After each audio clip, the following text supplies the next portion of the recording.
Hello, everybody. 30 minutes after a terrible event, Donald Trump gave a bizarre statement. I'll read it to you. Well, thank you very much.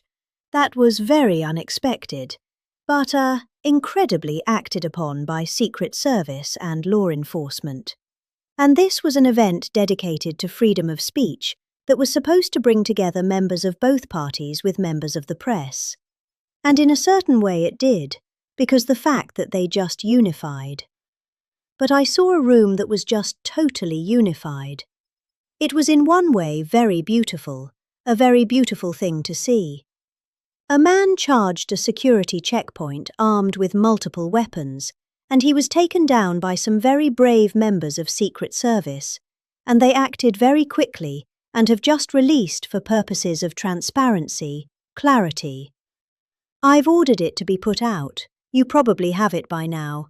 Put out on Truth and put out on many other platforms. A tape showing the violence of this thug that attacked our Constitution, and also showing how quickly Secret Service and law enforcement acted on our country's behalf. Really did a great job. One officer was shot, but saved by the fact that he was wearing obviously a very good bulletproof vest. He was shot from very close distance with a very powerful gun, and the vest did the job. I just spoke to the officer and he's doing great. He's great shape. He has very high spirits, and we told him we love him and respect him, and he's a very proud guy. He's very proud of what he does. Secret Service agent. And we looked at all of the conditions that took place tonight. And I will say, it's not a particularly secure building. And I didn't want to say this, but this is why we have to have all of the attributes of what we're planning at the White House.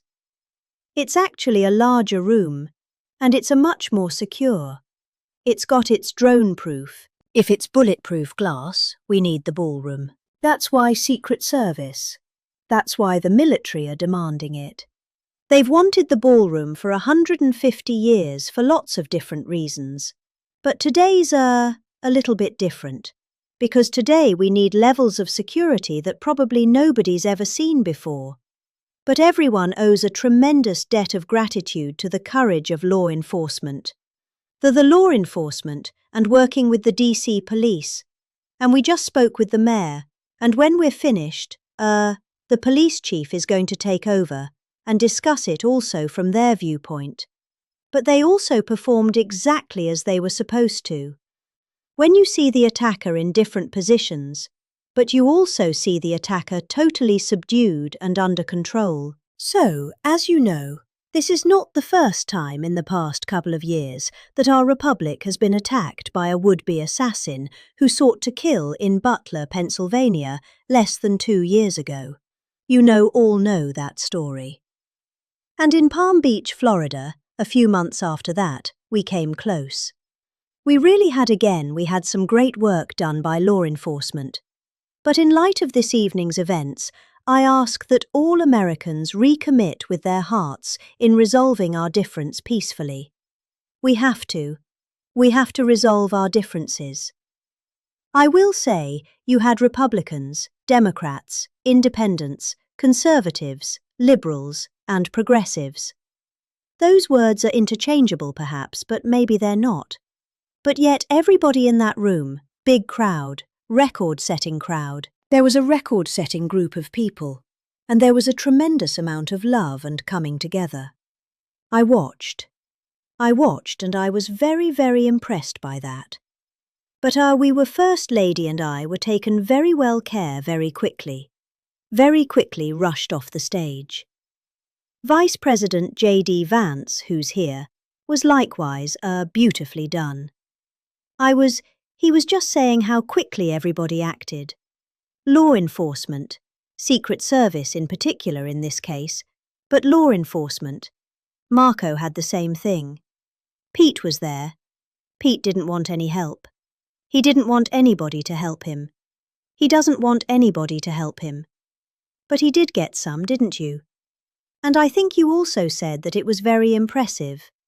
So, with that, I'd like to ask Todd Blanche to come up, say a few words, and tell you, it's already, underway.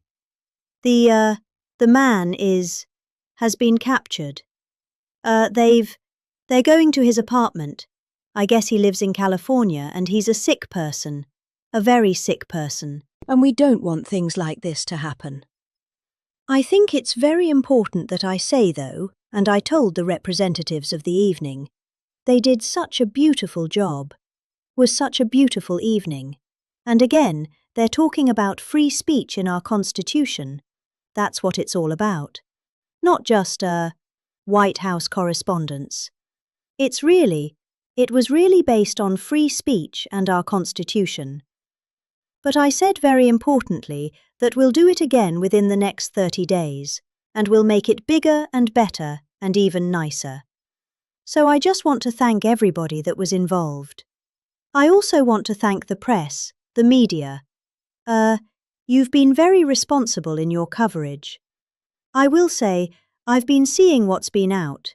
You've been very responsible. So Todd Blanche, I'd like to say a few words. I know we're going to have cash and, then you're going to go on. We can ask, I guess. We can take a couple of questions. I want to thank the First Lady for. That was a rather traumatic experience for her. There was a lot of action taking place up there very quickly. But again, the response time was really incredible. And we're going to reschedule. We're going to do it again. We're not going to let anybody take over our society. We're not going to cancel things out because we can't do that. We wanted to stay tonight. I will tell you, I fought like hell to stay. But it was protocol. They said, please, sir, because they didn't know there was a lot of action going on, and they didn't know. Could there be probably a lone shooter? But we'll find out. We'll find out very quickly. They have it very well under control. So, I want to thank everybody very much. Thanks for watching. I think I'll be back again tomorrow. See you later. Bye.